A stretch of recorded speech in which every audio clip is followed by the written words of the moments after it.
Sandy. I'm Elisa Shoemaker. I am at Clinton Junior Senior High School in Clinton, Wisconsin, and we have a spirit box. I thought it would be a little bit easier to respond to your email by seeing what we do rather than writing it. It might help you make your decision better. First and foremost, this is the best decision I ever made for our school-based enterprise. We're very profitable. We do really well with our sales, and we have a great product mix considering we are restricted to Smart Snack compliant snacks. You're good. Okay.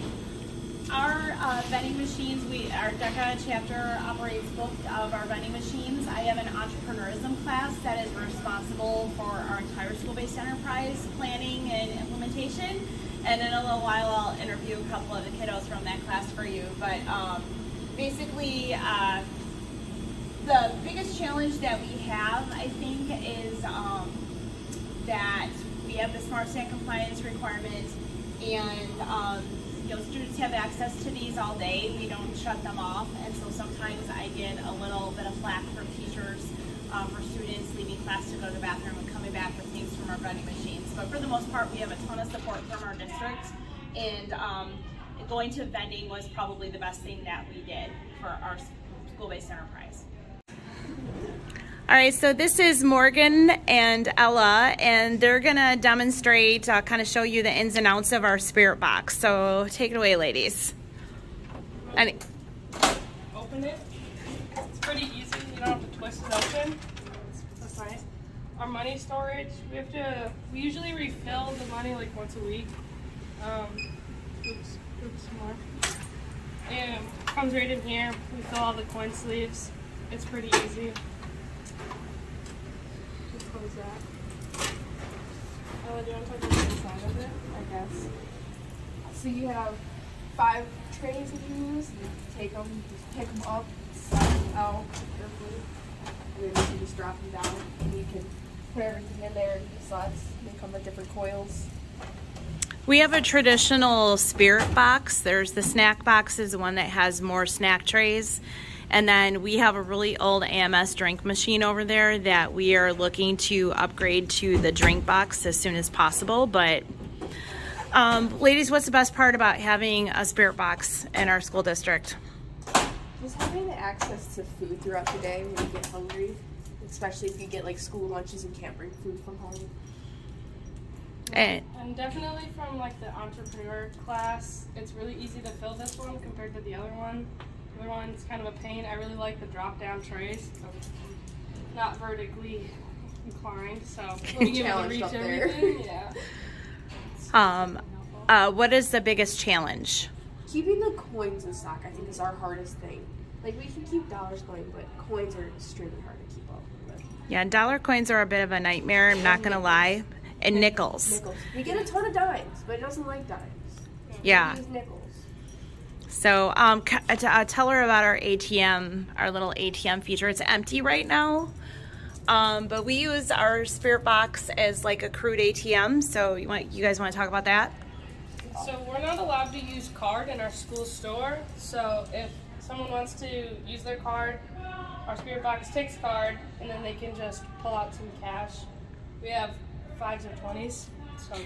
Yeah, so we take little plastic bags and we fold cash in half and stick them in these empty coils here, so they just vend the cash out of the machine, and it works pretty well. That was something we kind of came up with on our own. We have no ATM on site, so we decided to use our spirit box for that. And so we have some pretty strict school policies, and spirit box helps us find a lot of workarounds for them. So what kind of limitations do we have with the spirit box? So our coil sizes have been this problem that we've ran into about the most. We've either needed coils bigger, coils smaller, and we have some extras in the bottom of the machine, but they're not quite always what we need. Because we have in the package, we got like this big, large ones that can only fit so many, like sizes and amounts of chips. And we have some that are a lot tighter, some chips are a little too big for them. So it's just whichever item fits in it, you're kind of limited on what you can put where. And you can buy more coils. That's just one of those things that it's kind of expensive under the circumstances, so we've just made do. But like, if we ever had an abundance of funding laying around, we would probably, you know, purchase some multiple of, especially the larger size coils, right? Yeah, like the medium ones. The medium ones? Yeah, like the bags of chips fit really nice, especially in, I think, 307. I really like it because it has 13 coils and the chips fit really nice in it. So. All right. Top roast too big. Yeah. From a profit standpoint, you know, we're a school district, we're 712, and we have, what, 520 some odd kids in our building.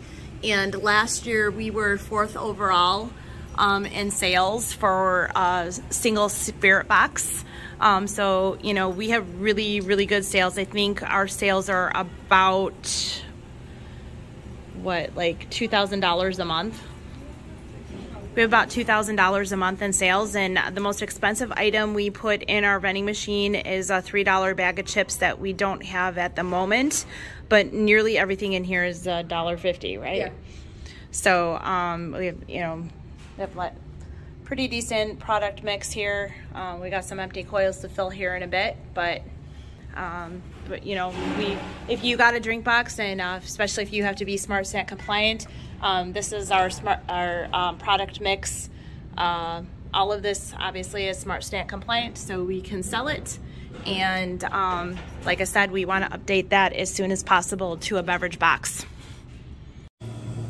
Another problem we have is kids putting bingo chips, because they're roughly the same size as coins, on our coin receptor, and it jams everything up, so kids can't buy things and they can't get change back. And when it comes like actually with the coins like slot thing, it makes a mess and the coins are always falling. But it's also not super hard to fix. Once you track it in the coin receptor and pull it out, then you just kind of have to catch the rest of the coins, and then it's pretty much fixed. There's not any like mechanical errors in it.